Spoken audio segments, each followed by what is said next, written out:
दुनिया के 10 सबसे प्रदूषित शहरों में भारत भी है शामिल। भारत का दिल्ली शहर है टॉप पर। नमस्कार, जंजवार न्यूज के लिए मैं हूं अभिलाषा सचान। रिसर्च से पता चलता है कि भाई भारत में प्रति मिलियन लोगों पर वायु गुणवत्ता मॉनिटर की संख्या अन्य अत्यधिक आबादी वाले देशों के कंपैरिजन में हालांकि कम है। ये इसे विभिन्न प्रदूषकों की वास्तविक सीमा का अनुमान लगाने से भी रोकता है। इसीलिए सही आंकड़े तो नहीं मिल पाते हैं जितने सटीक मिलने चाहिए, लेकिन फिर भी जो शोध हुआ है उसके अकॉर्डिंग दुनिया के 10 सबसे प्रदूषित शहरों में वाकई में दिल्ली शहर टॉप पर है।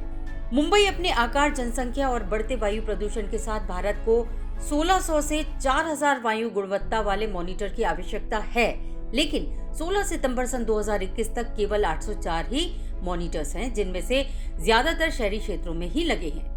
जैसा कि शोध से पता चलता है, यहाँ जो विशेषज्ञ हैं उनका ये कहना या मानना है कि भारत को विभिन्न प्रदूषकों की वास्तविक सीमा, पैमानों और भौगोलिक प्रसार को जानने से ये रोकता है, यानी कि कम है। हम सही सटीक जानकारी इससे नहीं प्राप्त कर सकते और निवारक सार्वजनिक स्वास्थ्य उपायों के लिए सरकार की क्षमता को भी ये सीमित करता है।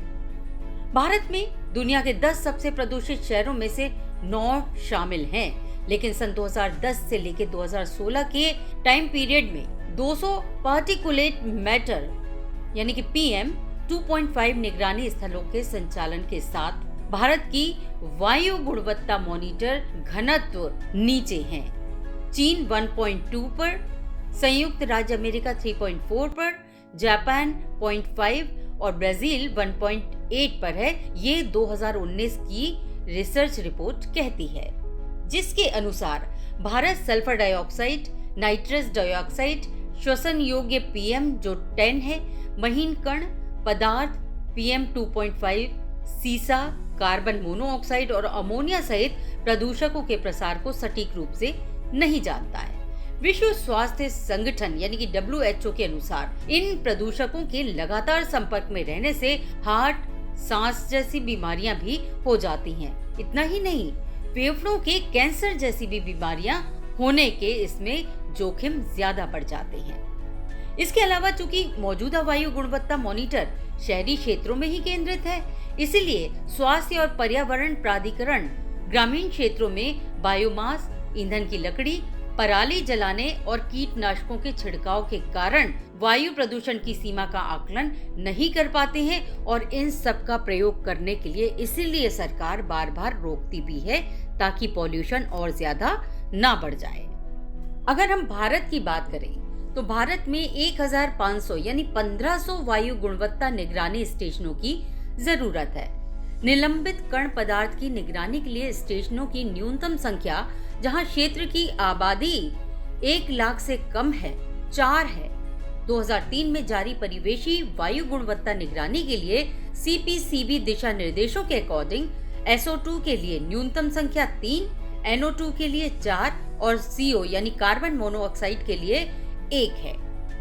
भारत ने वित्तीय वर्ष 2021-22 में प्रदूषण नियंत्रक के लिए 470 करोड़ रुपए का बजट हालांकि अलग से रखा है, जिसमें इसकी महत्वाकांक्षी राष्ट्रीय स्वच्छ वायु कार्यक्रम के लिए धन शामिल है। इसके शीर्ष पर यानी टॉप पर बुनियादी ढांचे, कार्मिकों और प्रशिक्षण से जुड़ी लागतों को ध्यान में रखा जाना चाहिए। और ये जो रिसर्च की हम बात कर रहे हैं जिसमें दिल्ली टॉप पर है, इसमें और दुनिया के 10 शहर भी हालांकि शामिल हैं। जैसे भारत का दिल्ली है जिसका AQI 327 है। पाकिस्तान का लाहौर दूसरे नंबर पे है 199 जिसका AQI है। इंडिया का कोलकाता तीसरे नंबर पे है 184 AQI। वियतनाम का हनोई चौथे नंबर पे है, इसका भी AQI 184 है। 5वें नंबर पर अफगानिस्तान का काबुल है जिसका AQI 178 है। 6ठे नंबर पे चीन का हैंगजोउ है जिसका AQI 168 है। 7वें नंबर पे किर्गिस्तान का बिश्केक जो 166 पॉइंट्स के साथ है। चीन का वुहान 166 AQI है जिसका। नंबर 9 पर चीन का ही मिलानो है जिसका 162 AQI है और 10वें नंबर पर नेपाल का काठमांडू शामिल है जिसका AQI है 159। कहने का मतलब इस समय हमारे दिल्ली शहर में सबसे ज्यादा प्रदूषण की समस्या है। उसके बाद कोलकाता इसमें शामिल है और इनसे जुड़े जितने भी हमारे शहर हैं उनमें भी हालत हालांकि खस्ता है। ये सच है कि हमें अपने निगरानी नेटवर्क का इसके चलते विस्तार करना बहुत जरूरी हो जाएगा। मॉनिटर की खरीद बहुत महंगी है। भारत को दीर्घकालिक रुझानों के लिए अपने रियल टाइम निगरानी नेटवर्क का लाभ भी उठाने की जरूरत है और सैटेलाइट निगरानी और कम लागत वाले सेंसर के साथ एक हाइब्रिड मॉडल का भी होना यहाँ बहुत जरूरी है। प्रदूषण प्रोफाइल और एक क्षेत्र के जोखिम की मैपिंग में मदद करने की भी जरूरत है। तब जाके हम अपने देश से इस प्रदूषण को कम कर पाएंगे, कंट्रोल कर पाएंगे। हालांकि सरकारी आंकड़ों के साथ साथ हम आम जनों को भी इस पे विशेष ध्यान देने की जरूरत है। हम कहीं इस प्रदूषण को ज्यादा फैलाने में भागीदार न बन जाएं। अगर ऐसा हुआ, जिस धड़ल्ले के साथ पराली जलती है, दीपावली पे पटाखे या हम इस तरीके के धमाके करते हैं या फिर हम पेट्रोल डीजल का धड़ल्ले से इस्तेमाल करते हैं, ये सारी चीजें बहुत बड़ा पार्ट होती हैं प्रदूषण को बढ़ाने में। इनको अगर नहीं रोका गया तो आधे से ज्यादा दिल्ली अस्पतालों का मुंह देखने के लिए मजबूर हो जाएगी। तभी तो जो एक्सपर्ट्स हैं वो दिल्ली जैसे शहरों में लोगों को घर में ज्यादा रहने की सलाह देते हैं बकौल घर से बाहर घूमने या निकलने के। तो सोचना होगा, ये बहुत ही चिंतनीय विषय है और सरकार को इस पर जल्द ही एक्शन भी लेने की जरूरत है।